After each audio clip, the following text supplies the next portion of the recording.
This is class number 103, 103. Parallel axis theorem. This is most useful to find out the moment of inertia of an object about a particular axis. You see here, see this figure. This is x-axis, this is y-axis. This is object. You are seeing now, this is object. Total mass of this object is capital M. Okay. We know the moment of inertia of this object about the axis which is passing through the center of mass. This is center of mass. Center of mass of this object. Okay. So about the axis which is passing through the center of mass. That is this. See carefully. This is z-axis. This is z-axis. So about z-axis, what is the moment of inertia that is given? Okay. What we have to calculate? We want to calculate moment of inertia of this object about other axis which is parallel to the z-axis and passing through the point P.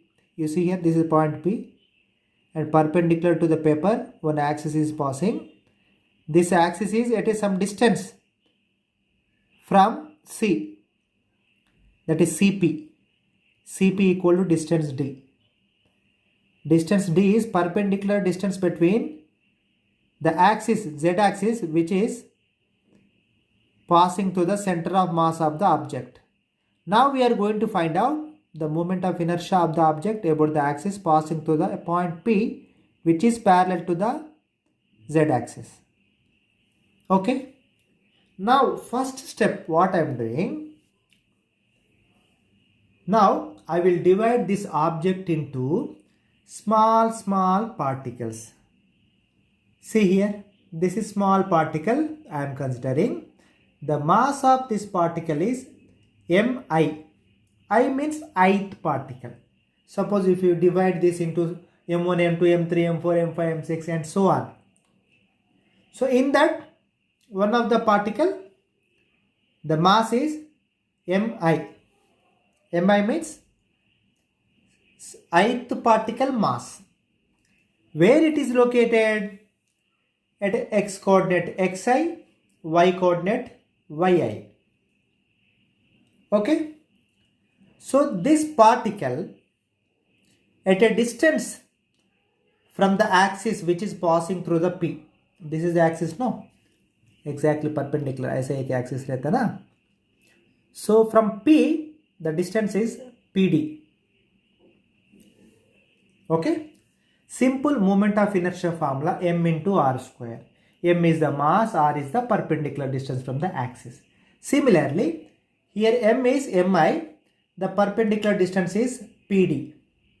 Moment of inertia of this particle about the axis passing through the point P, that is ip, equal to summation over I mi into pd square. I told mr square, no? Moment of inertia. M is mi, r is pd, square is square. Summation means we have to add like this for all the particles. M1, M2, M3 and so on. That is why we are using summation. Okay. Suppose like this you divide into 10 particles. So M1 PD1 square plus M2 PD2 square, like that. You understood, no? See here. CP, this is a perpendicular distance between the two axes. One is axis passing through the center of mass, that is through C. Another is the axis passing through the point P, about which we are going to find out the moment of inertia. The perpendicular distance between them is CP equal to D. What is CB? CB is x coordinate, that is xi. From here to here, because this is xi comma yi, no? What is BD? BD is parallel to CA, that is YI. So PD you want. You see this triangle DPB. This is a right angle triangle. This is right angle. So PD is hypotenuse. PD square equal to PB square plus BD square. See here. So PB equal to CB minus CP.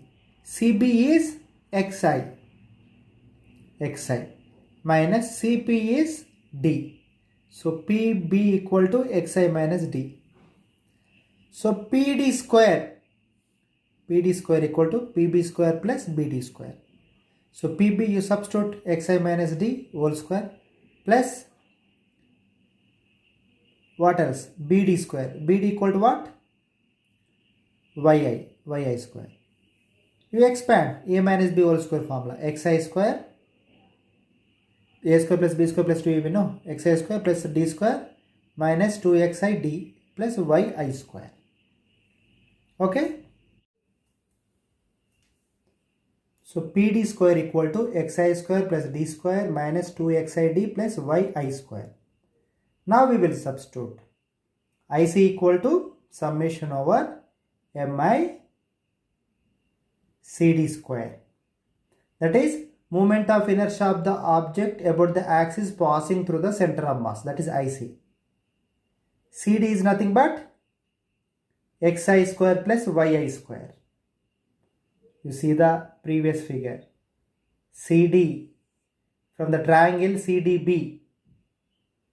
So CD equal to XI square plus YI square. Okay, this is moment of inertia of the total object about the axis passing through the center of mass. Now IP equal to, substitute summation over MI, that is PD square. You substitute this all. So XI square plus YI square plus D square minus 2XID.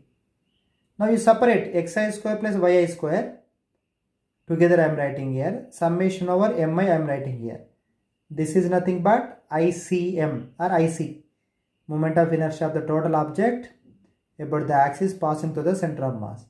Plus remaining summation over MI, that is MI, D square minus summation over MI. This 2 is a constant, take out. D is a constant, take out. So 2D outside the summation over MI XI. So this is IC, that is here. Here D square is constant, take out. Summation over MI. I runs from 1 to total N, total number of particles, how you divided that object. Minus 2D into summation over MI XI. It will become 0.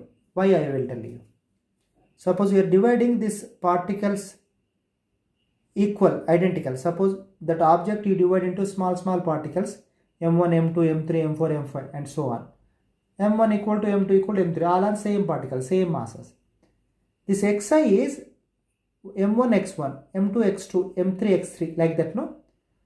So this X1 positive. Suppose X2 may be negative x-axis. So M1 X1 minus M2 X2. X1 equal to X2 and M1 equal to M2.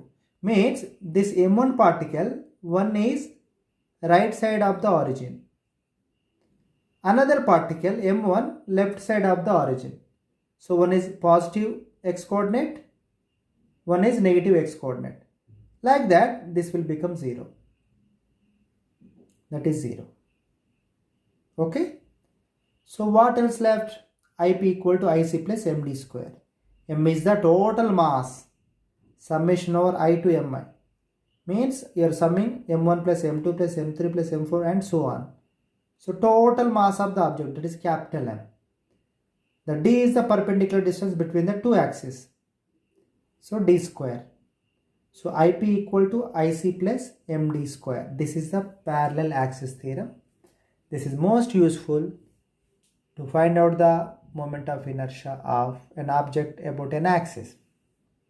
Okay. You have to do some workouts. You have to practice 2-3 times. Listen 2-3 times, practice, you will understand. Okay?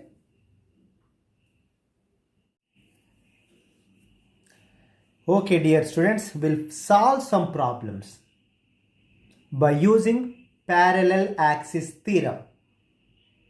See here, this is problem number 1.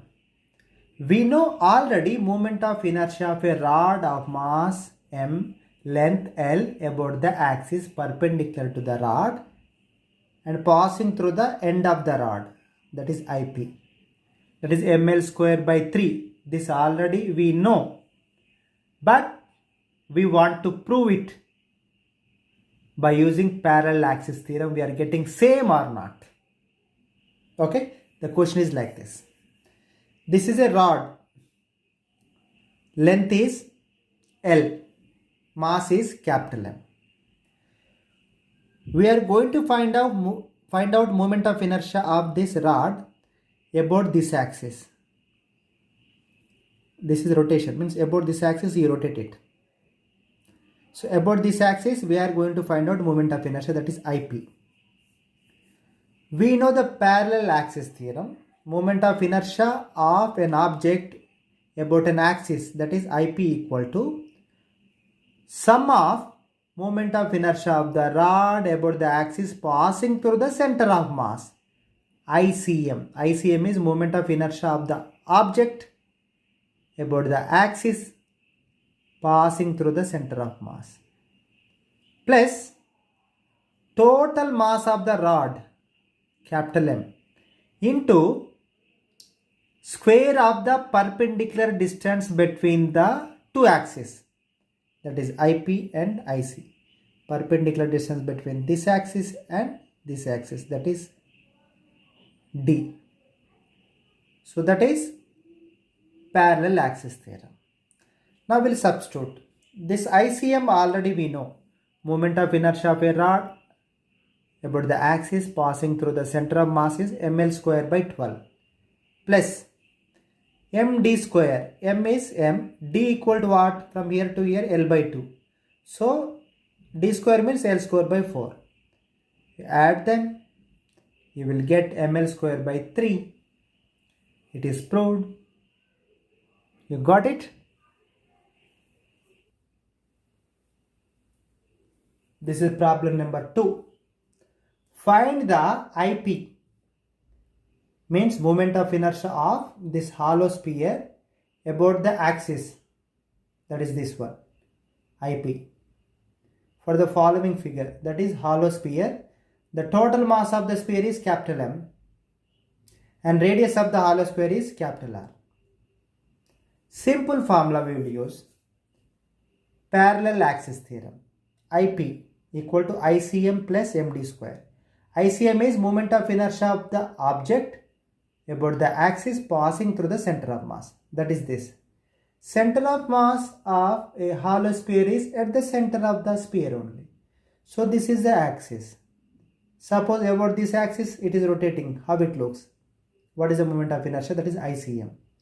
That already we know it. We have proved it. ICM is equal to 2 by 3 mr square. In the previous videos I have proved it. Now IP I want. Moment of inertia of about an axis. Moment of inertia of this hollow sphere about this axis, that is IP.